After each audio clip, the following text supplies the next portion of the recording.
Hey guys, let's go ahead and get this homework assignment done. I am not here, but I'm here via video. So we're going to complete this assignment and get it done so we have no zeros. Okay, so if you haven't already made this chart in your interactive notebook, you need to go ahead and do that. Make sure you have titled this page with the essay prompt. Write an essay explaining the importance of forgiveness.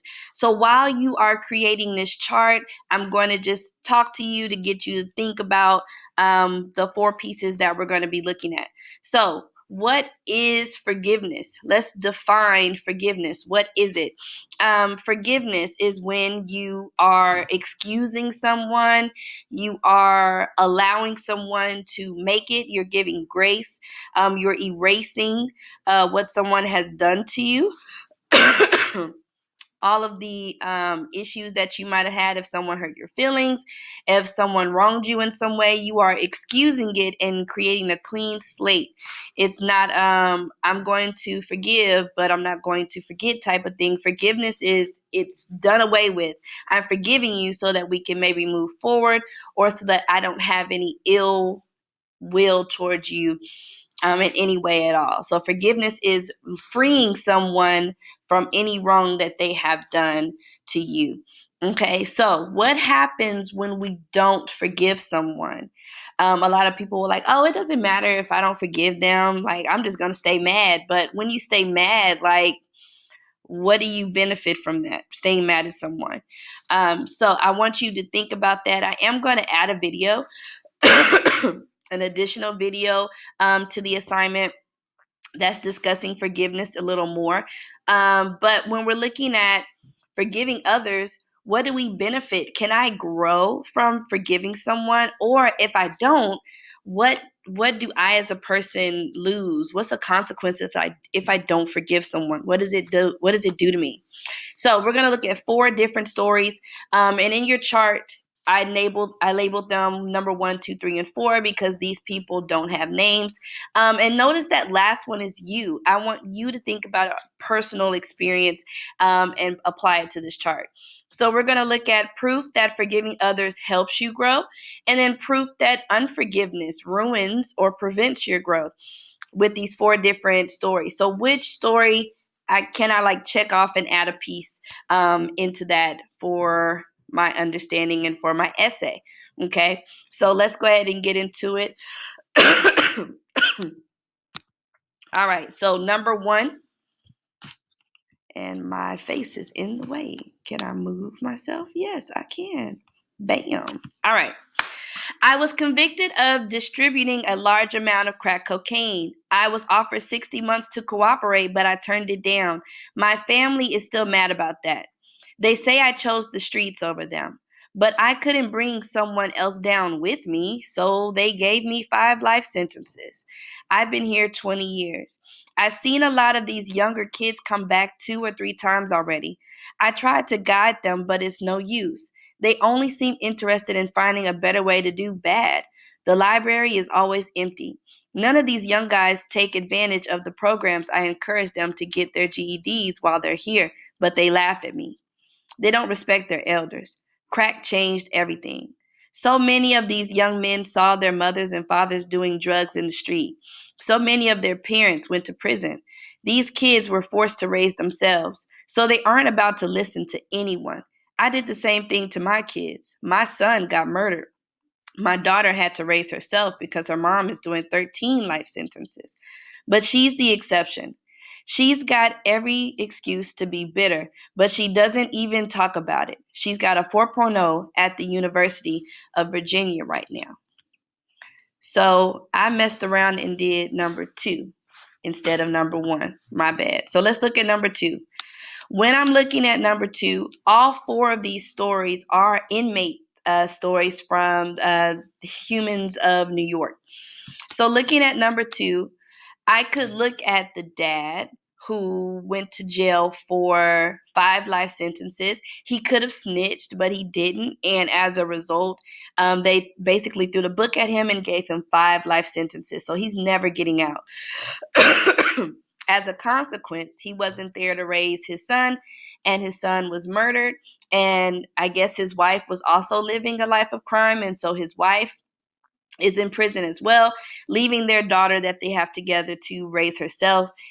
But his daughter actually is doing well. So he said that his daughter isn't bitter. He said that his daughter doesn't really talk about the past or doesn't bring it up, and she's doing well in school. So for me, in my mind, I feel like maybe the daughter has forgiven her parents for not being around. So proof that forgiving others helps you grow. I'm going to put his daughter didn't focus on the negatives of not having a parent and moved on with her life and is in college and doing well. 4.0 is pretty darn good. Okay. So if she, let's say, in fact, if she was bitter, if she was upset about the fact that her dad and mom wasn't around, maybe she wouldn't have gone to college. Maybe she would have, been angry, and maybe she wouldn't have taken it out on herself, and she probably would have traveled down a life of crime as well. But she didn't. So let's go back to the one I should have did, which was the first one. All right. I tried to make some money the honest way as a kid. I tried shoveling snow. I tried a newspaper route. I stuck with it for a while, but one day I was collecting money on my route, and these other I'm sorry. And these older kids robbed me. There were 3 of them. They were 16 or 17. I fought hard. I told them I worked hard for this money, but they held me down and took it anyway. It was $27. And that made me feel so powerless. And I remembered that I knew someone with a knife. And I thought, I'm going to steal that knife and deal with this firmly. I found those boys at an arcade. Nobody got killed, but I hurt them. I wouldn't say that I felt proud after stabbing them, but I felt like they got what they deserved. I felt vindicated. Even today, I have trouble sympathizing with them. It's funny how that works. When someone wrongs us, we want the maximum amount of punishment. But when we do wrong, we want the maximum amount of understanding and forgiveness. This is honestly my favorite story, not the stabbing part, but just the point that we always want to try to get people back. Even this morning during the Decker Pride Friday, a student had someone stole his phone charger in Mr. Robinson's class. And so he felt like, the teacher wasn't doing anything about it. And so he took some cologne that he had and sprayed the kid in the face because he took his charger. So, so we're always thinking about trying to get somebody back instead of, just maybe forgiving someone. In this case, he stabbed these kids for, stealing his money. And it was just $27, but it was his $27. So did he forgive those kids? Obviously not. So here, and what's pawn I used 12. So here we have an example of unforgiveness. The boy was robbed and he didn't forgive. He got even and stabbed them. And even after stabbing them, he didn't feel remorseful. He seemed like he was happy that he did it. Let me go back. Even today, I have trouble sympathizing. So even as an adult, he doesn't feel bad about it. And so I like this quote that he says, when someone wrongs us, we want the maximum punishment. But when we do wrong, we want people to forgive us.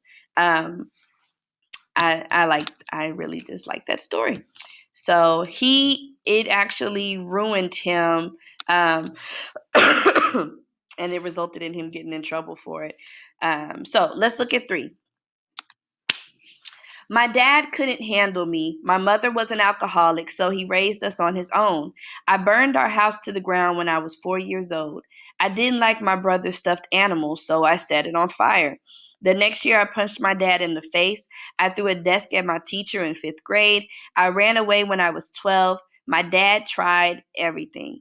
He took me to psychologists. They diagnosed me with intermittent explosive disorder. So they put me on medication, but it didn't help much. Nobody could control me.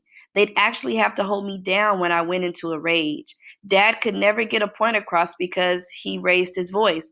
I'd explode. He'd try to give me incentives. He'd say things like, if you do good in school, I'll bring you to a ball game. He'd follow the school bus to make sure I didn't skip, but then I'd just run out the back exit. Neither of my brothers ever got in trouble. It was just me. I've gotten multiple assault charges. I fight. That's what I do. I feel like my head is going to burst and I see stars and I snap. My dad comes to visit about once a month and we talk things over, just like we're doing now. And he asks me all the time, what else could I have done? I tell him, nothing. You did everything you could. So when we're looking at forgiveness, do we want to look at it from the dad's perspective or do we want to look at it from the son's perspective? At this point, I'm going to look at it from the dad because his son has been tearing things up since he was 4 years old. But as an adult, his dad is actually going to prison to still visit his son. So I think, from my perspective, if you think of something different, you don't have to write this down. But I think the dad forgave his son because his son has a mental illness and he can't help it. And he's still trying to figure out, what he could have done to be, could I have been a better dad? So I'm going to write, the father understands his son has a mental illness, and even as his son has grown up, he still tries to help him. Because just imagine if your 4-year-old son burned the house down, throws desks at teachers at school. I mean, you read all the things that his son was doing, but instead of being like, you know what, I got other kids who don't cause me problems. This one, he's in jail. I'm not going to worry about him. But he still shows up. He still tries to figure out how he could have been a better dad. And so I'm going to say that forgiveness still pushes him to be a great dad. All right, one more. My father died when I was 6. He drowned on a fishing trip. My mother had to raise 5 of us in North Philadelphia. I remember being 12 years old and going to a market on the corner. My mother had sent me with a note asking for some credit so we could buy some food. The owner made me wait. There were other people in the store and they were paying, so this guy is just skipping all over me. He's making me beg in front of everyone. He's saying things like, your mom still owes me. She never pays. My mom was my queen, and he's running her down in front of all these people. It was degrading. I hated that he had that power over me, like he had water and I was thirsty. So I screamed at him and stormed out.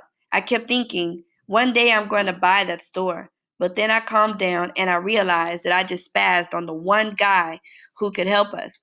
So I walked up to some of the dope boys on the corner and asked them to let me earn. To let me earn means, he wants to work in side hustle, doing drugs, selling drugs. They thought I was too young at the time. They wanted to protect me, so they just gave me the money. With this one, and this is another one of I love this story because I can understand how he feels. And so I'm going to look at it from the boy's perspective, and I don't think he forgave the man for being rude and disrespectful. So I'm going to say that the unforgiveness, or hold on, it's going to be too big. So I'm going to say the boy was so upset that his anger pushed him to want to sell drugs to support his mom, even though he didn't have to. And the dope boys, as I would say, didn't want him living that life of crime, at least not yet, because he was too young. They just gave him the money, which I think is cool. But his anger pushed him to do something that was negative. So that's what I'm going to put for 4. So right now we have 2 instances where forgiveness helps us grow and be better. And we have 2 that actually led people to do things that were negative. Now I want you to look at yourself. I'm going to use myself as an example. Do not write my personal experience. If you don't have your own, you can use me. If you're going to use mine as an example, you need to change me to Mrs. Ray if you're going to use me. But I would really love it if you could dig deep and think of your own. Okay, so push yourself. For me, I have an example of forgiveness that helps you grow. My dad, I think I told a few of you guys that my dad was involved in cocaine usage. So he was on drugs a lot when I was younger, and he actually was robbing banks. There's actually an Austin Chronicle news article about my dad, like back in 1987. 87, yeah, sometime 87, 88, when my dad was robbing banks, and it was like going around all over Austin. So anyway, my dad was out of my life until I was in the 5th grade. But we weren't really close, and he married my stepmom, who was doing drugs at the time, and so he started doing drugs again with her at the time. So he just really wasn't around, and I could have, not forgiven him and not had a relationship, but I just really wanted to know my dad. So I had to always seek him out. I always had to find him. And it wasn't always pleasant. We get a little emotional. So anyway, I forgave my dad, and today we have a close relationship. And something that was really important to me was when I had kids, and of course I have a daughter, I wanted my daughter to have a grandfather. I don't have a grandfather that I talk to. So I wanted my daughter to have a grandfather. And so I made a point to make sure that I had a relationship with my dad. And even though I had to be the one to initiate, eventually now he calls me instead of me having to call him all the time. It was a lot of work. It was a lot of work. But I have my dad now. So forgiveness, I had to forgive. Let me shrink this down. All right. So I had to forgive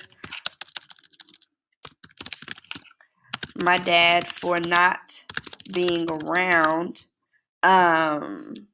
And it also sucks because he had more kids with his wife, and so he had to spend more time with them. It's a whole bunch of stuff, guys. I should get like a medal for being so forgiving. But I had to forgive my dad for not being around, and the benefit is that my daughter has a relationship with her grandfather, and it's great. She really loves him a lot. And I got a babysitter when I need one. So what I want you guys to do, once your chart is finished, I have a chart that is done. You're going to need to decide with your thesis statement. I want you to create a thesis statement either on the same page or on the other page. You need to create a thesis statement and decide, come on. Oh, come on. Okay. Sorry, guys. All right. Create a thesis statement.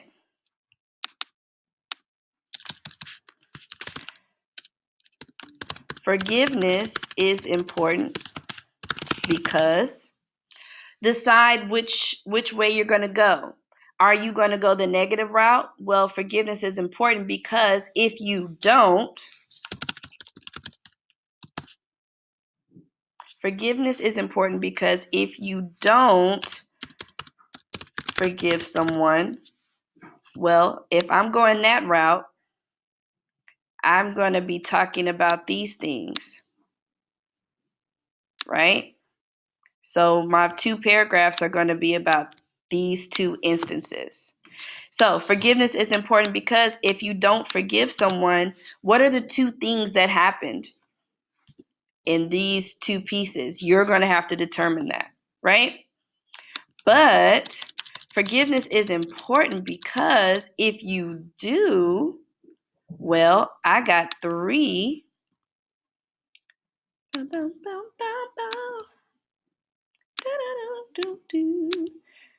So if this is my essay, or if I couldn't think of anything, I'm using Miss Ray's, I have 3 different choices, but I only want 2 because we have 2 body paragraphs. So forgiveness is important because if you do, what happened here? What happened here? Or what happened here? Okay, so I need reason 1 and reason 2. Now, those of you who are a little extra gangsta, you can do one or the other. So forgiveness is important because if you do, I can pick one of these orange ones. And then, however, if you don't forgive, it can one of these down here. Okay? So I can either have 2 yellows and or 2 oranges, or I can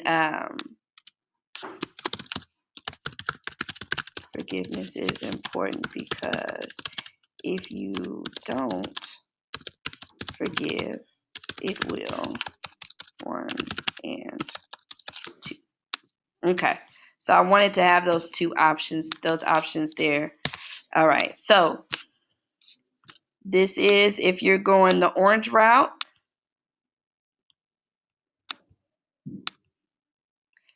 This is if you're going the yellow route.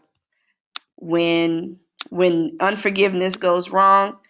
And then this is if you're feeling gangsta and you can do both. You got a positive, and then you also have the negative, all right? So what I want to see tomorrow, I'm looking for your charts. I'm looking for your thesis statement, and I also want you to create an introduction. You don't need me to show you how to do an introduction because you know how. I want a bada bing. What were you doing when you saw something that made you think? Whatever you saw has to do with a situation where someone needs to either forgive or not forgive, and then hit it with your thesis statement. Okay? You know how to do it. On the tables, I put out those, what are those? These, okay? These are on your tables that show you how to do your introduction, the bada bing here. So use that as a guide if you need it. Everything you need to do your stuff is here. And we basically did half of the work together. All right, guys, I'm looking for that. And also your homework for Monday is also due tomorrow. So don't forget. See you guys on Wednesday.